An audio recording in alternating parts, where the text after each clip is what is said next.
Kia ora. As you can see, I'm on the NaNoWriMo site. Camp starts tomorrow for me. I cannot believe that it's July already. Um, I had a really rough June. There's been like no creative writing at all. So I was like, let's just do this. And I've set my goal at 15,000 words, as you can see, which is nice and low. I'm pretty sure I can do that because I'll be doing the For the Words challenges over on that website, and that will get me writing. I picked Gemini Blessed, which is for a shared world project, and I'm going to take you through some of the background stuff I do for that when I'm doing my planning. So let's head on over to Spotify. So one of the first things I do when I'm planning a book is I start my playlist. Often this is one of the first things that happens once I've got my story idea and I kind of know what's going on. I set up a playlist in Spotify, and I listen to it for the entire time that I'm writing the book. And it might be a bit weird, some of the choices I make for what's in it, but they all work for me. So that's the main thing. I start with one song. Normally, in this case, it was 1975. It came up randomly, and I really liked it. And I knew I wanted to put it on a playlist, so I started a new one. At the time, it was just called 1975, and then I slowly started adding some more songs to it. I try and find things that aren't on other playlists, like in the last 6 months or so there's not any confusion for my brain. And I find it works really well if I'm just focused on that one thing, this one playlist, and every time I put it on, it is tying me back into the book. So other than the songs I have on here, and I might end up adding some more, I don't know, I also have playlists for like writing hot scenes and writing fight scenes, and every now and then I'll need to find something else. But this is my primary listening at the moment. Yeah, 1 hour and 15 minutes, which isn't very long, but I normally never get sessions that are that long anyway. So this is my playlist, and I'll put the link to it down in the box if anyone is interested in checking it out. Now let's go over to Pinterest. I changed the screen so I can't see the right one. No, not that one. Damn it. Here we go. I'm back on the right screen. You didn't see the wrong screen, so that's candy.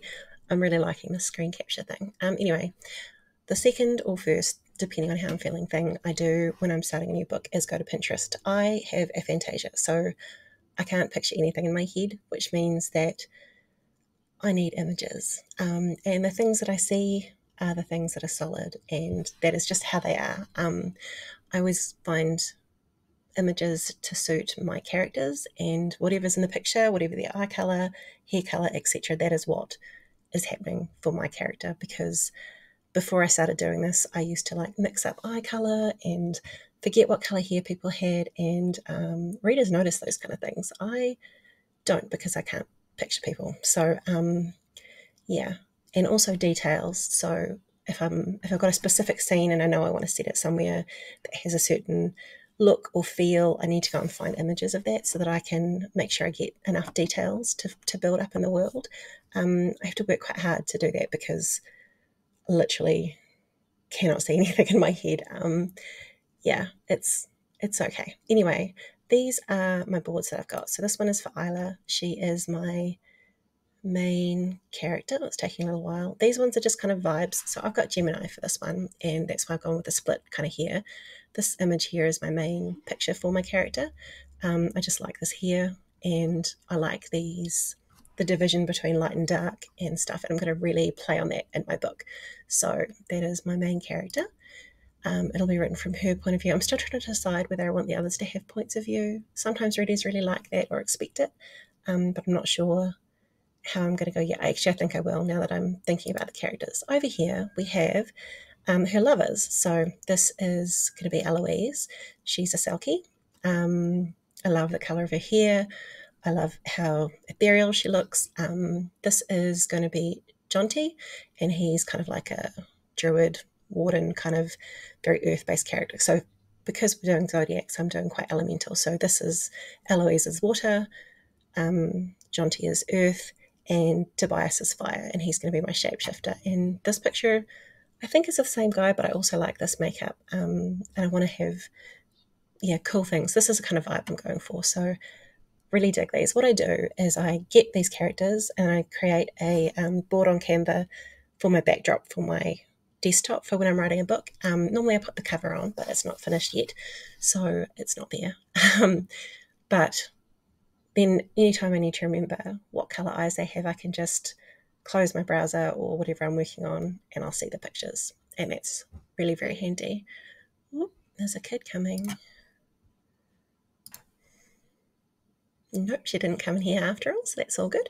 The next one I have is vibes. Now this is the one that I'll build up over time, where I'll put in buildings or settings or anything else, dresses that characters wear or clothes or anything, literally anything, just so I make sure that I know, and I can always refer back to what they were wearing or what weapons they were using or anything like that. So obviously I was feeling very watery and Selkie-ish in this one because they're all based on the water. So I will be adding more to this as I go. And the last one that I've got here is just a bunch of stuff about Gemini traits. I'm a Sagittarius myself, and I don't know many Gemini, but it's always nice to have this kind of thing just to see what people think or expect, see what colours or gemstones or anything else that you can add into the mix when you're doing these things.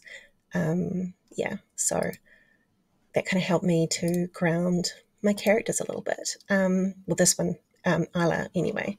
So that is my Pinterest board for this project.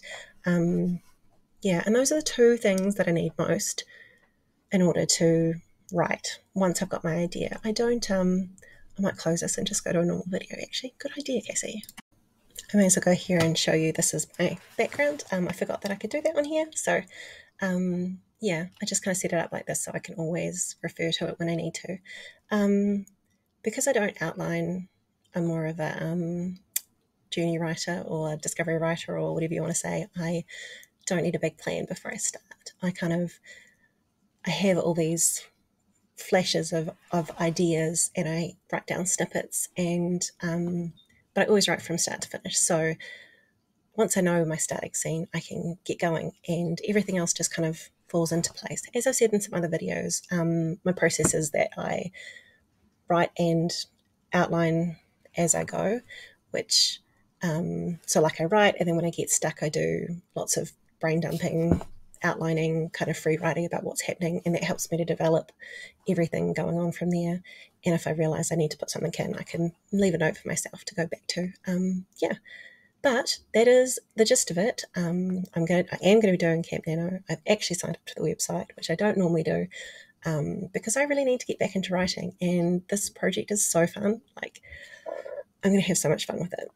And I need some fun in my life right now. So that is the plan. Lots of writing, lots of fun, and just seeing where I get. But I'm hoping with the lower word count that I'm just able to be a little bit kinder to myself as well while I've still got lots of things on my plate. Sometimes, though, we need to make room for our own projects so that we're not just drowning in everyone else's stuff. Anyway, I'm super excited about this project. Super excited to get started for camp, which for me starts tomorrow. And even though the For the Words event doesn't start till the next day for me, so I'll have to start without it, which is fine. I can do that. I hope you'll follow along with me. Hopefully I remember to do things like upload shorts and whatnot. And yeah, let me know if you're doing camp. Hit me up if you want to be friends on NaNoWriMo or For the Words, and I will catch you next time.